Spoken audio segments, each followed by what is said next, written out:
Welcome to Board Gamers Anonymous, episode 203, BGA's 2018 Anticipated Year in Review. We'd like to thank our Patreon backers, Keith, Amy, and Jim, for joining the BGA team. You guys rock.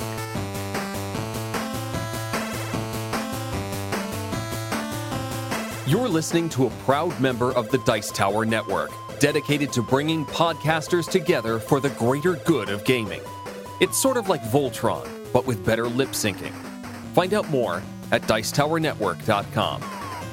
Welcome to Board Gamers Anonymous, the podcast of board gamers and the insane fun we have at the table together. This is Chris. And this is Anthony. Well, Anthony, here we are. It's a new year. The BGA team's growing. I'm really feeling the vibe. A lot of positive energy here. Mostly cardboard energy, but nonetheless, a lot of positive energy going on here for 2019. Yeah, it's awesome. We mentioned Keith, Amy, and Jim at the top of the episode. We had a lot of new people hop on board the Patreon this last week, which is amazing. Thank you guys so much for joining. And one thing I wanted to point out is that we announced this a few months ago, but we're actually almost there, is if we hit that $150 a month goal, and we're only $26 away from that, so it's about 5 or 6 backers, then we will be able to unlock our weekly contest that we've really, really want to do and just need to get over that hump to make it there. If you're interested, that's pretty good odds you'll win something because we'll be doing it every week. And there are a decent number of backers in there, but not so many that your odds aren't great. So definitely recommend checking that out. And of course, you get other stuff. You can join us in the Slack group. We can talk about upcoming games, give us ideas for episodes or stuff you want to hear about. You can listen to our growing catalog of bonus episodes. I think we're up to 10 or 11 now, and we'll be releasing a new one every couple weeks going forward, looking back at some of our classic episodes and seeing how those games fared 5-6 years later. So lots and lots of stuff in there, and we're just going to keep adding to it because it's fun, and there's so many of you out there, and it's awesome that you guys are joining us. I really want to hit that contest level because we've been close for a while, and now we're really close, and so I'm hoping we can get over the hump there in the next month or so. Yeah, thanks for Keith, Amy, and Jim for helping us bring you this episode. And as all good board gamers, definitely check us out on patreon.com/BGA, because if you're any type of gamer like I am, you want to see the odds. And as Anthony mentioned, the odds are very good. So a great opportunity for you to win games, a great opportunity to support this great podcast. And of course, the best opportunity to be part of the BGA team, because we're all together in gaming and we're here each and every week. And Anthony and I want to do bigger and better things. The conventions and the production, everything that you want to see us do and see us do better comes thanks to our Patreon backers. And the more Patreon backers, the better and bigger things we can do, especially during the convention time. All right, Anthony. So thanks to our Patreon backers, we got a brand new episode for everybody. And that's not all they have had to contribute this week. We also have all of our listeners and our friends on Facebook adding to our question of the week. So why don't we tell everyone what's our question of the week for 2019? Yeah. So this is our first question of the week, which I asked last month. So it is kind of a way to look back over 2018. That's what this episode is about. Looking back, the stuff we were excited about, the things we played, all that good stuff. And then next week, we can look forward to all the stuff upcoming that we're excited to get to. But first things first, I asked everybody, do you track your plays? And this is not the first time I've asked this question, but specifically, if so, what is your most played game of 2018? So for those people who do keep track, what game are you playing the most? So I got a ton of answers here. I think 25 different people chimed in and shared the games they've been playing the most. We have Matt mentions the DC deck building game he plays with his kids. Pete says he doesn't track, but he knows it's Scythe because Scythe is easy to get to the table. So there you go. John mentions Arkham Horror, the card game, and Letters for Whitechapel as games he's played quite a bit. Adrian mentions The Mind, Palm Island, and Robot Lab, the card game. Those first two I've definitely heard of, and they're quick, so that makes sense how they make it to the top of the list. Walker also mentioned the Arkham Horror LCG with 43 plays for the year, which is wow, a lot. That's impressive. Yes, I think he's all caught up on his content. I wish I was. Chris mentions Terraforming Mars. Martin says Azul at 15. David mentions Ascension. It's always Ascension, just easy to get out and play. We have Howard, a friend of the show. Howard mentions Welcome to at 10, and then Harry Potter, Hogwarts Bottle, and Charterstone. Alice also mentions Harry Potter. Kyle, another friend of the show, mentioned Marvel Legendary with 31 plays. So not quite up there with Arkham Horror, but still a lot. um, so as you can tell, people, it's not all short stuff, right?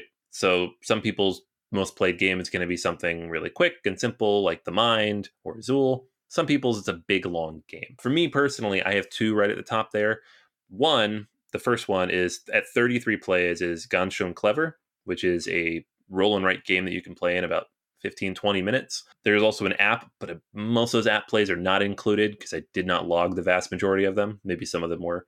So I've played a lot of this game, and I think my score pad is like half empty. Number two, it's a much longer game, is Terraforming Mars. And this has actually been my number one game the last 2 years. So this year it just fell down.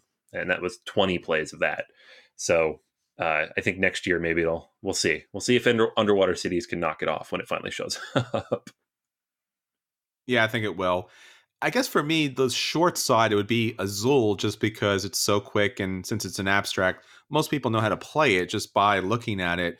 But I think what's skewing the numbers happens to be Gloomhaven, because I think I got over 30 some odd plays last year of that alone. And I think my group might be starting back up again. Hey, Jay, how are you? And since he's hosting, I think we'll get a lot more at the table. But I guess the standard game that's gotten the most overall plays at the table, intentionally, I guess, would probably be Marco Polo, because the expansion came out this year, making it a 5-player game, and the modules allowed the game to be easier and more complex depending what you played with the game. So that's kind of been the standby game.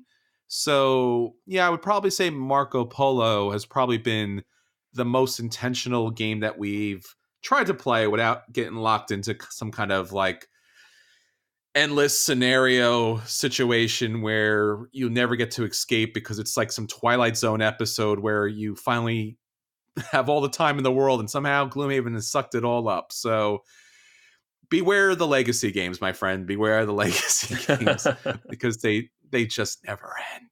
So, but I'm guessing maybe 2019 something new will come up. I think those standbys you kind of get burnt out by. I'm pretty sure maybe for Anthony it'll probably be Keyforge, right? That might be your new standby. Yeah, I mean, I guess it depends if I have someone else there who's willing to play Keyforge with me. As a two-player game, it's always kind of a toss-up. But man, I can get in a lot of games of that real quick. So Yeah, I imagine it will be. I've come to the feeling that this is kind of like the Taco Bell of board gaming. So I feel like it's just going to be one of those things where people are just going to pick it up really quick. They'll see it at the store, they'll throw it in the bag, and next thing you know, that's what they're playing instead of enjoying a high quality, authentic, Yeah. We're experience. done with that. So it's 2019. It's only started.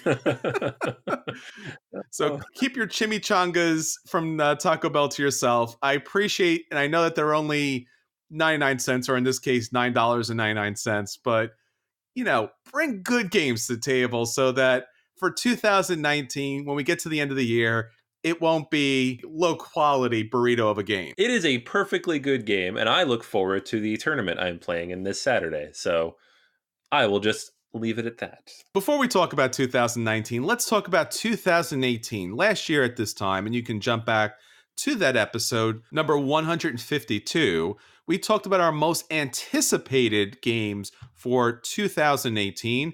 So we want to jump back and let you know what we actually got to the table, what we liked, what we didn't like, and what games unfortunately never made it there.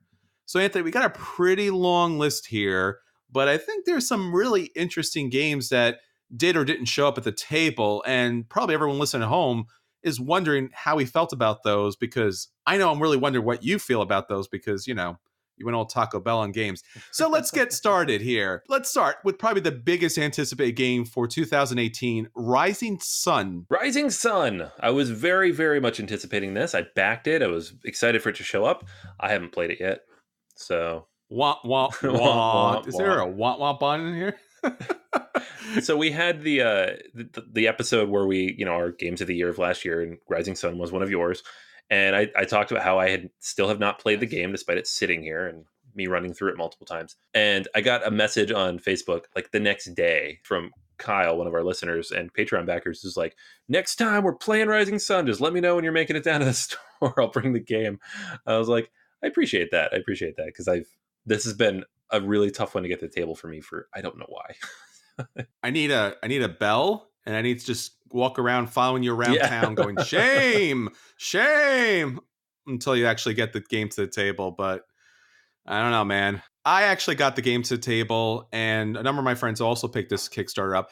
It was kind of a challenging situation because the Kickstarter was very expensive. Simon does produce a very good product. Eric Lang being involved typically is a good thing. And it had some really amazing miniatures, but really amazing miniatures can kind of let you down, Massive Darkness. So I was a little concerned about this game. And when I heard it was like diplomacy, I was a little freaked out about that because I'm not really a big fan of diplomacy. But nonetheless, this game was fantastic. And I was really surprised. I remember sitting down to playing at our friend Jay's house, and I'm like, oh no, this is good. This is not diplomacy. This is more like San Juan or Puerto Rico where you're picking a role and then you're playing that benefit out. So yeah, I really like this a lot. And this game has gotten a lot of table time. I guess the only thing that's kind of, you know, thrown like a wrench into the whole, production here is that there is so much that came with the Kickstarter that you can play the game over and over again. This seems like it's a good thing, but what cards do you play with? What monster cards do you play with? It just gets a little too much, but it's been a fantastic game. All right, Anthony, let's get on to the next kind of super big production game for 2018 that everyone was looking forward to, Cerebria. Yeah, I mean, this one has come out relatively recently. I just got my copy like the week before Christmas, so I don't feel bad yet that I haven't played this, but I have taken Shame. it. Hasn't been long enough yet. Shame. Give me more time. Uh, Jason over on Every Night It's Game Night has played this and he loves it. I have heard some mixed things from a few other people just because it is a little different. You're playing on teams and like the way the theme is wrapped around the mechanics here makes it honestly difficult to kind of get through the rules, which are kind of a headache in their own right. But I haven't played it yet. I am very much excited to do so, though, and I fairly certain I'll be able to in the next couple weeks. Enough people got it in that hopefully that's not as big of a challenge as Rising Sun was. Yeah, this game looked fantastic. I think it was one of my acquisition disorders really early on. Unfortunately, it was just way too expensive for me because I was not going to back this game with little, standees. I would back it to get all the miniatures and get them painted and everything, which cost a lot of money. So it's a game that I definitely want to see at the table at some point. It looks fantastic. Maybe one day when it gets to retail, I'll actually get my hands on it.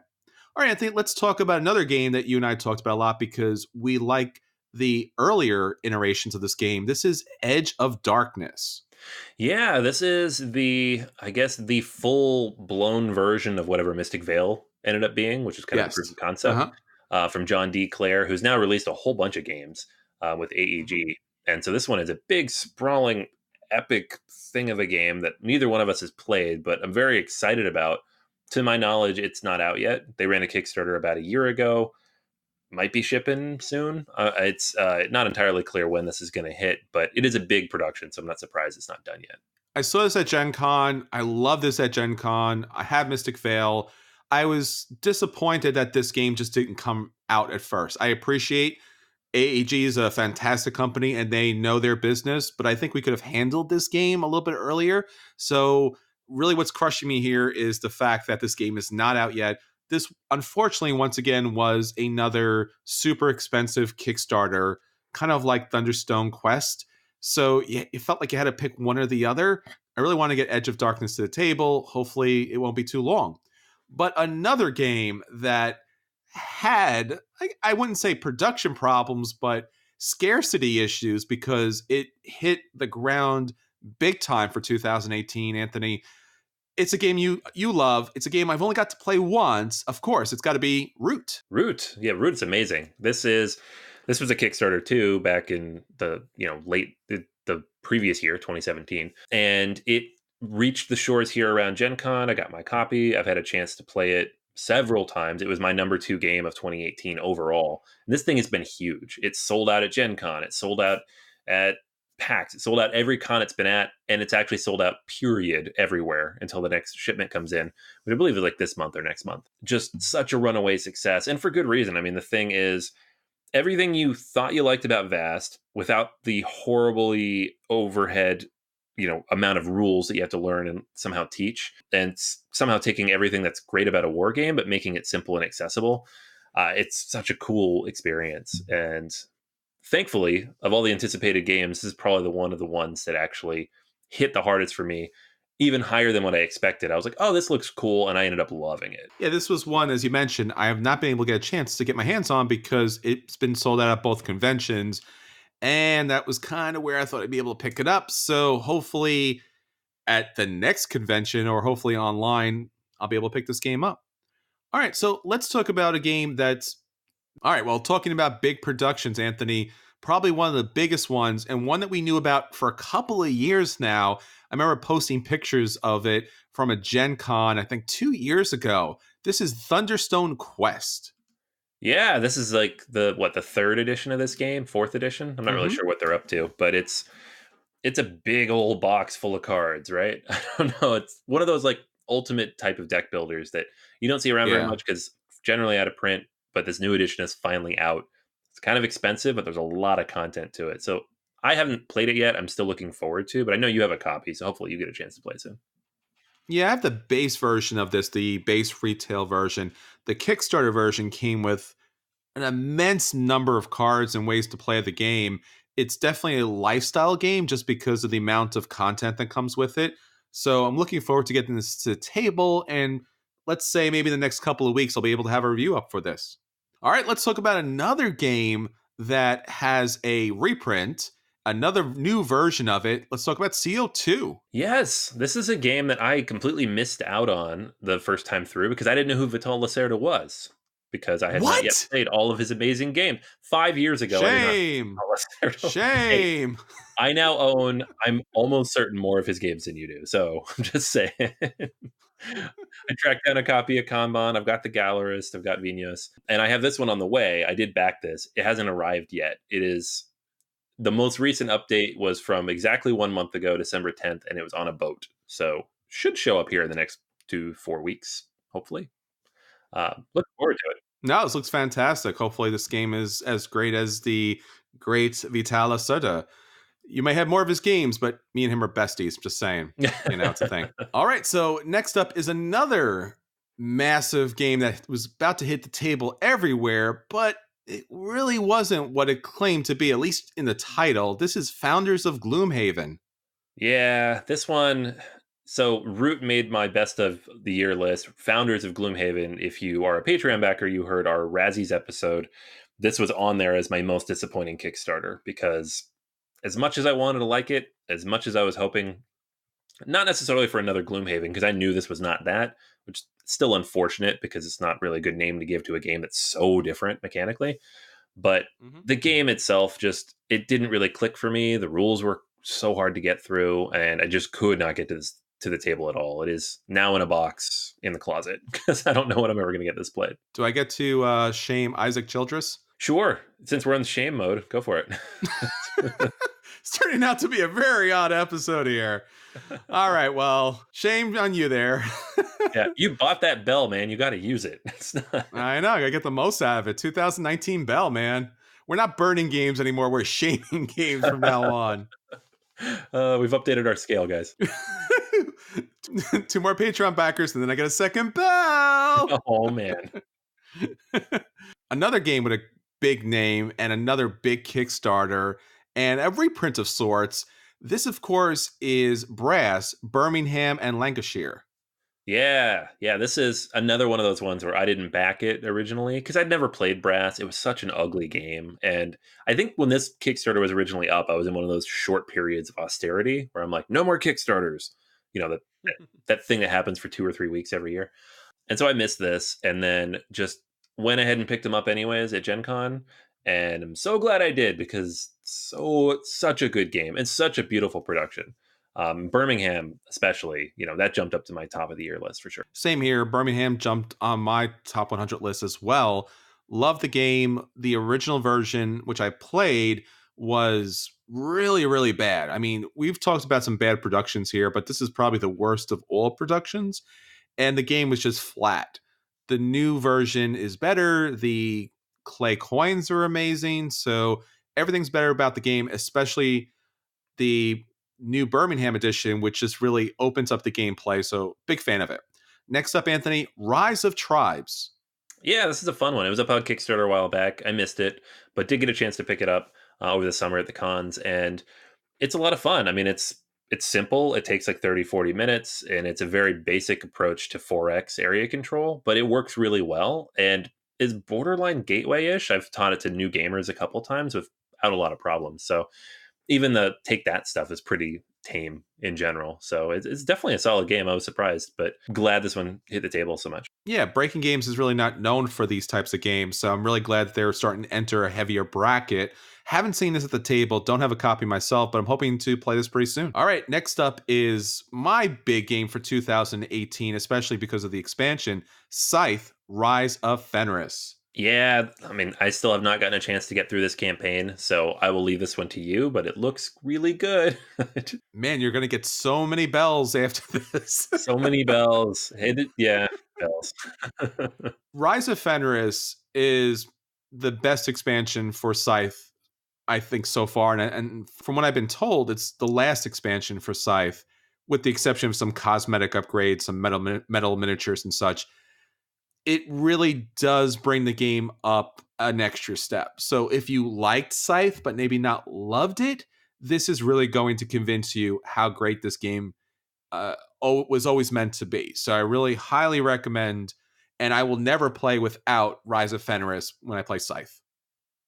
All right, Anthony, a big, big game that we've been waiting for quite some time to get a reprint and a redesign, Eclipse Second Edition. Yeah, this was a big Kickstarter last year, and we were all looking forward to it. I have friends who love Eclipse. I have a copy myself, and I don't know, the Kickstarter was somewhat controversial because of the cost and some of the content that they kind of gated behind those higher costs.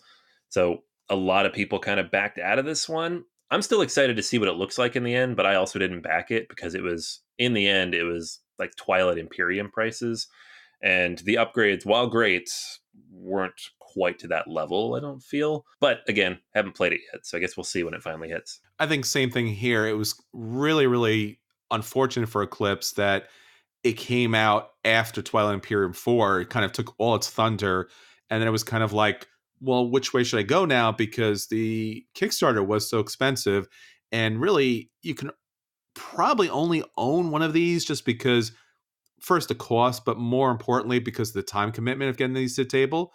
But if by chance you could do both, highly recommend it. I've read so many great things about it, just unfortunately has not gotten to the table yet. Well, Anthony, here's a different game, Stevenson's Rocket.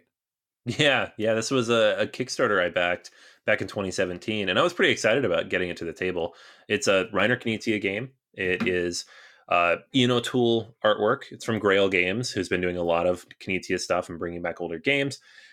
It's basically Knizia, or at least one of his takes on railroad games, and it looked really interesting. Now, having gotten a chance to play it, it's fine. It's not amazing.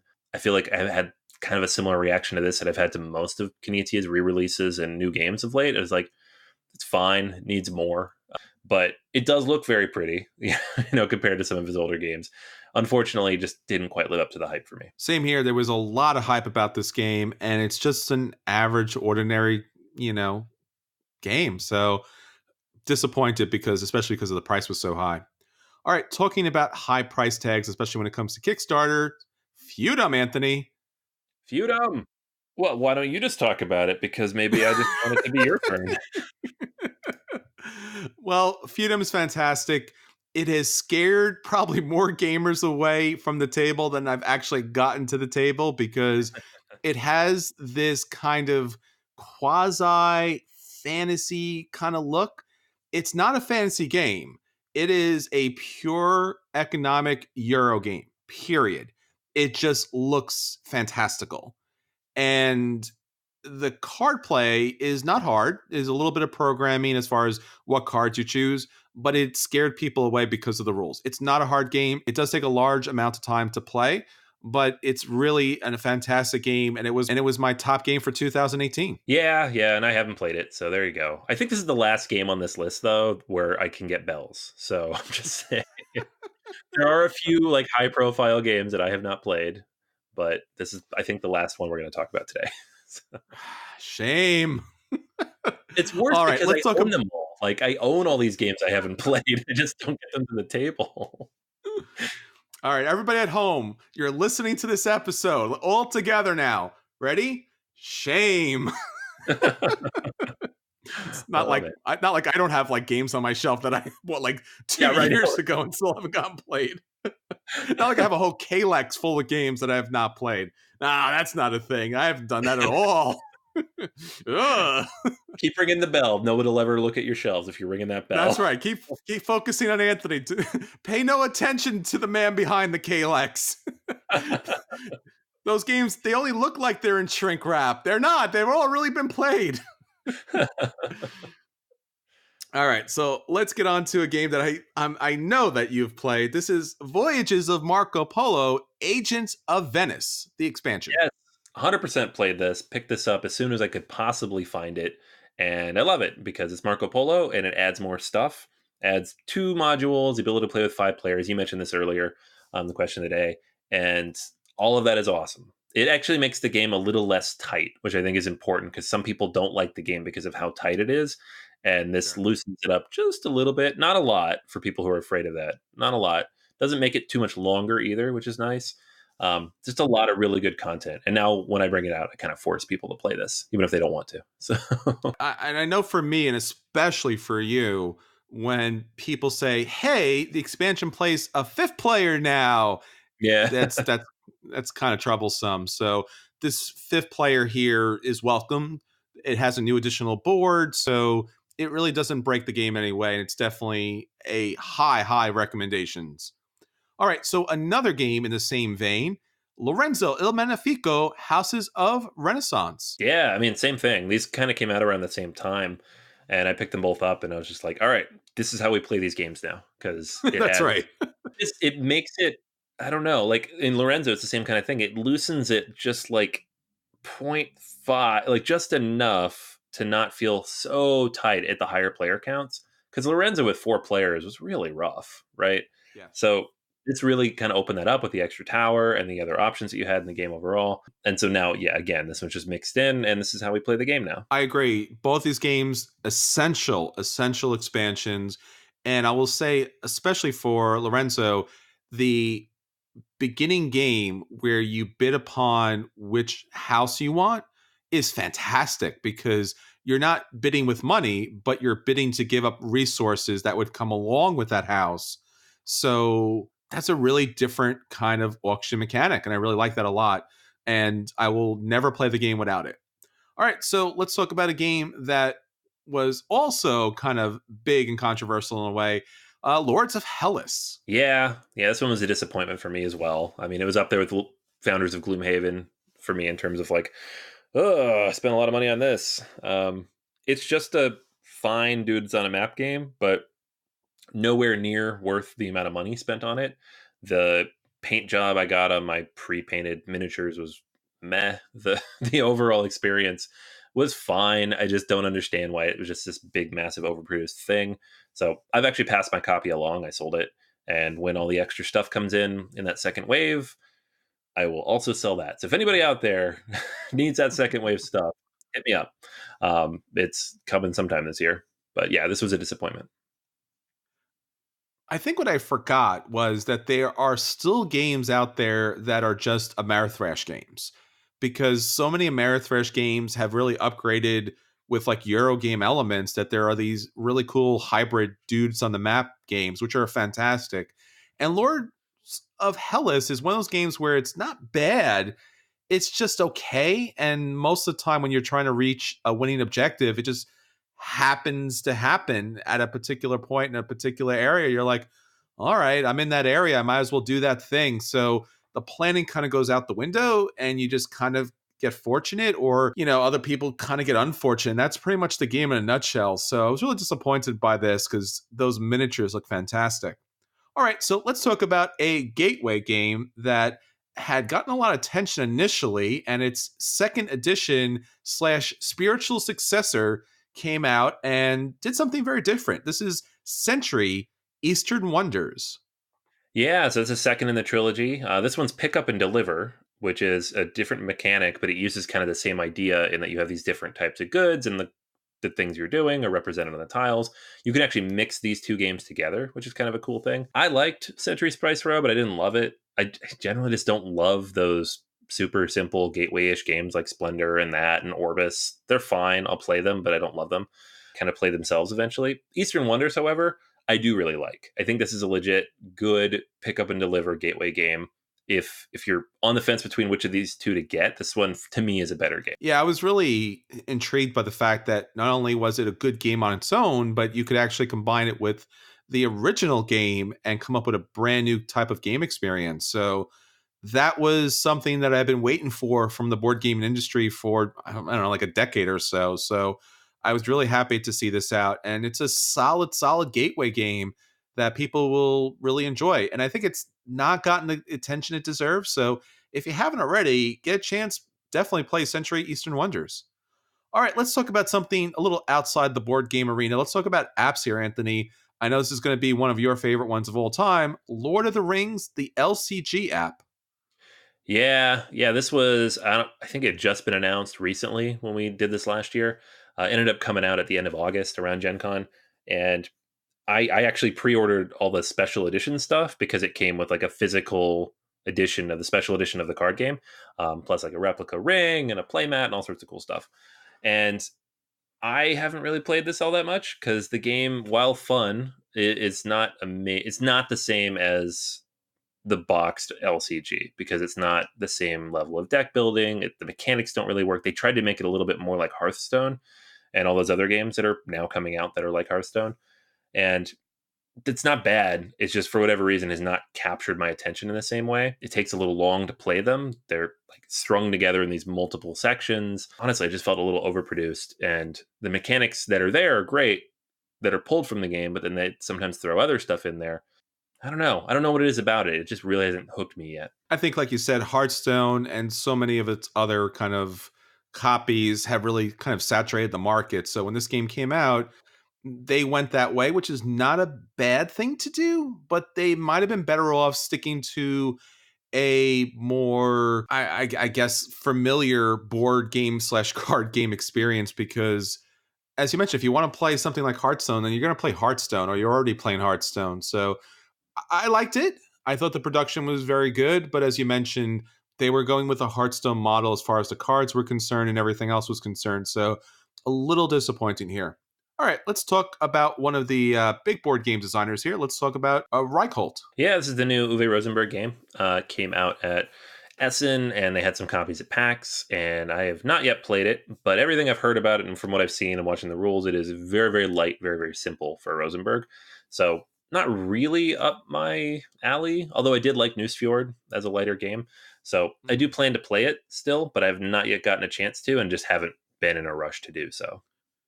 Yeah, this is something that I was planning on picking up, and I heard very much the same thing, that it was a very light game. I was a little disappointed because I really like the theming here. So if I do get a chance to get to this table, maybe it still does get a buy, but we'll see. All right, Anthony, a game that you played that was pretty involved as far as campaigns are concerned, Rise of Queensdale. Yeah, this was the big Euro legacy game. It's from Inca and Marcus Brand, and I was really excited about it. I think it had just been announced when we talked about it last year, and I was like, how is everybody not freaking out about this? It's a Euro legacy. And in the end, I guess I know why the game was not all that great.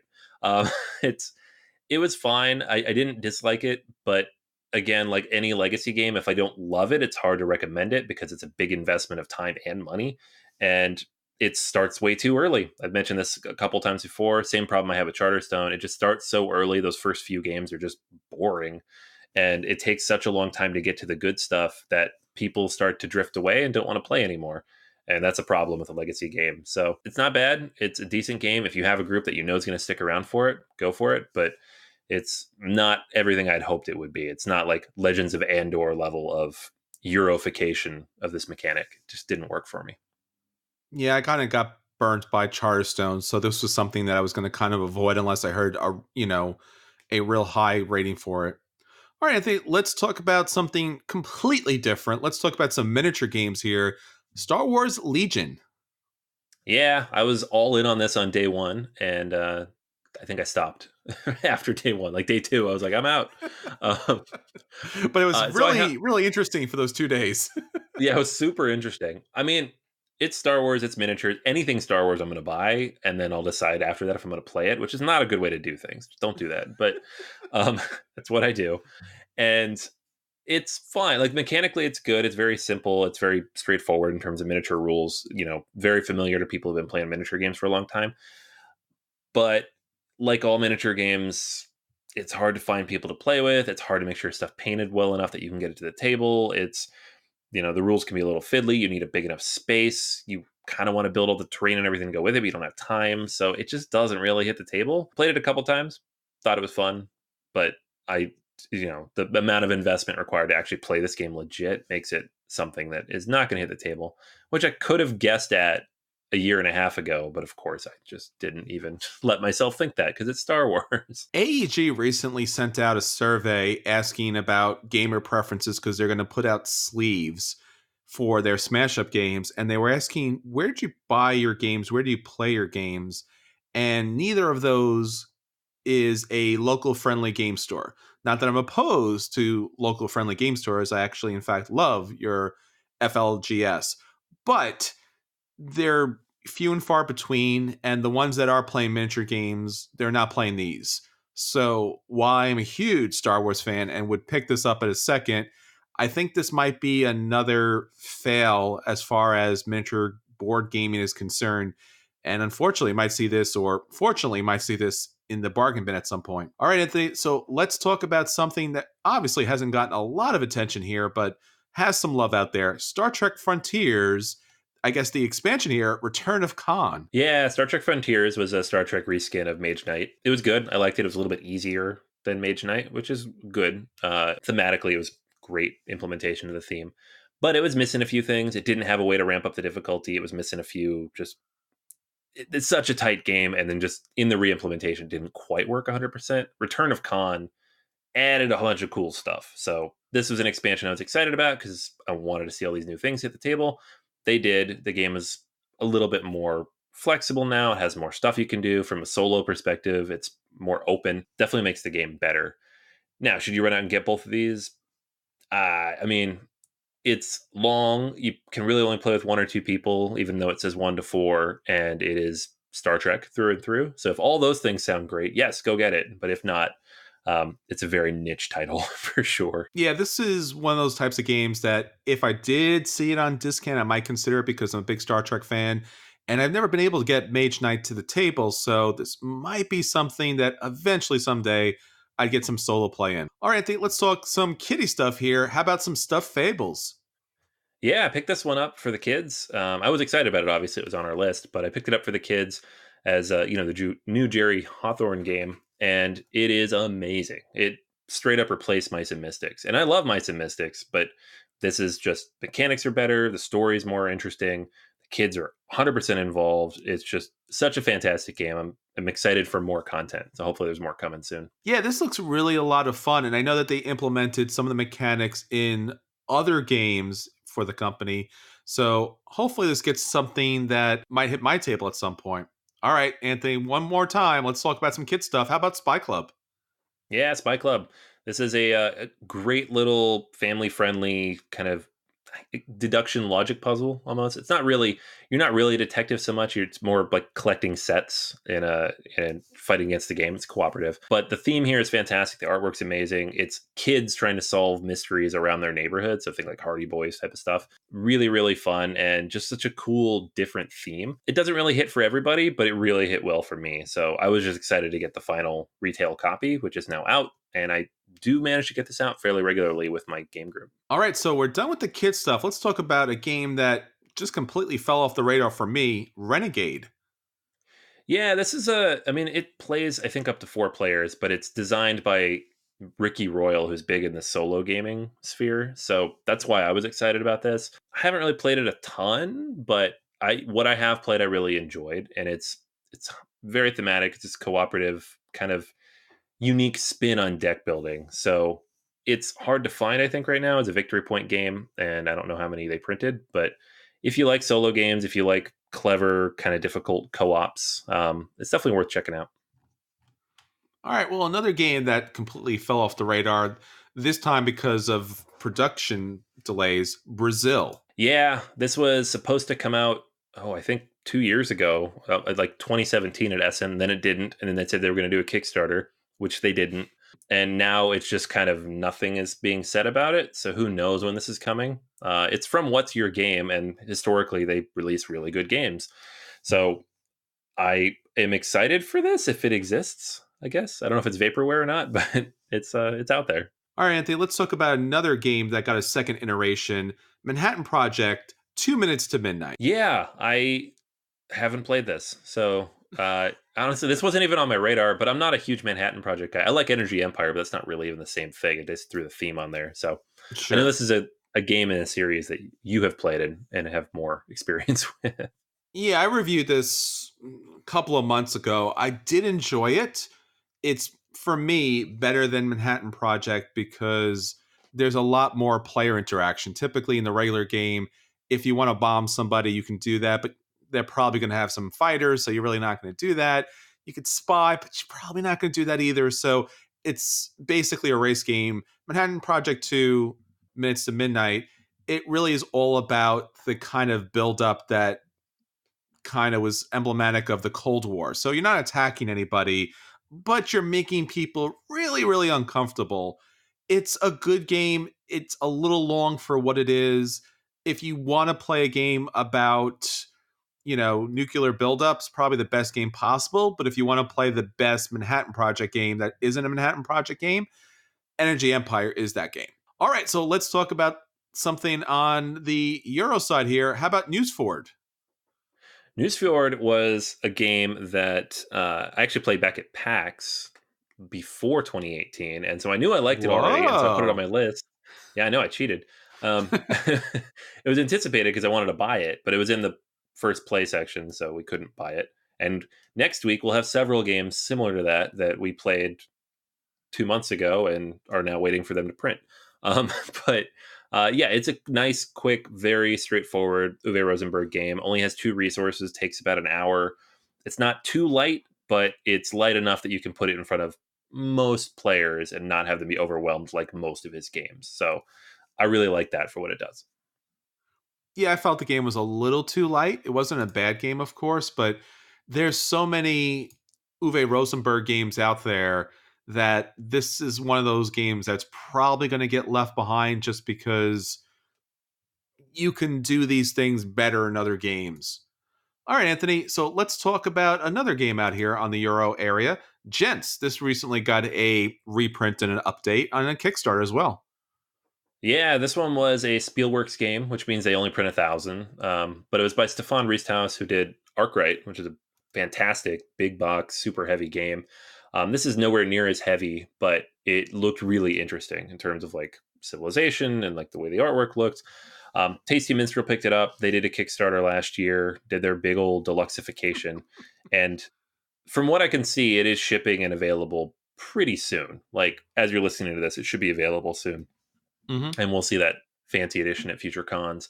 I never got a chance to play it because I didn't pick up the original, and now just waiting for Tasty Minstrel. Like all Spielworks games, I'm interested. I want to play it. It's not like lighting my veins on fire with desire to play, but it does look really interesting. It's kind of a unique, kind of quick card drafting style civilization game, but yeah, hasn't really hit the table yet. Has not hit the table. At least the original hasn't hit the table. The new version I know will eventually hit the table. I think Game Brew is also allowing purchases of this game directly through their website, so you can pick this game up in the fancy version. although there really wasn't much to kind of deluxify by Tasty Mitchell Games. So I thought that was a little odd, but nonetheless, great designers pedigree here. So hopefully it's a great game. And finally, we have Gandhi, the decolonization of British India, 1917 to 1947. Anthony, this was a hot game, my friend. I'm sure you played it last year. It's not out yet, so I put this on the list because it You has did. 19 words in the title. This is a coin game, so it's a counterinsurgency game from GMT, and it's on their P500, and they haven't printed it yet. So hopefully this year, maybe next year, I don't know. Like sometimes it takes 2-3 years for those things to get printed. Enough people have to want to buy it, but it's counterinsurgency, like all the old games like Cuba Libre and all those, but with peaceful resistance, nonviolent resistance. So I just want to see how that plays out. I like these games, especially with Root now. I love this style of game, but this is just kind of a new, unique take on it. So I'm still interested in this, but I don't know if I'll ever get it. Well, there you go. BGA's 2018 anticipated games in review. A lot of great games here. Some great games that still have not come out, and some great games that have completely disappeared off the map. At least the board game map. So if you do see these games somewhere out there, let us know because we definitely want to get these games to the table. All right, Anthony, so that's everything from 2018. 2019's looking good already. We are going to talk about our most anticipated games for this coming year on our next episode. But until next time, this is Chris. And this is Anthony. And we'll save you a seat at the table to shame Anthony. Shame. Oh. Shame. Shame.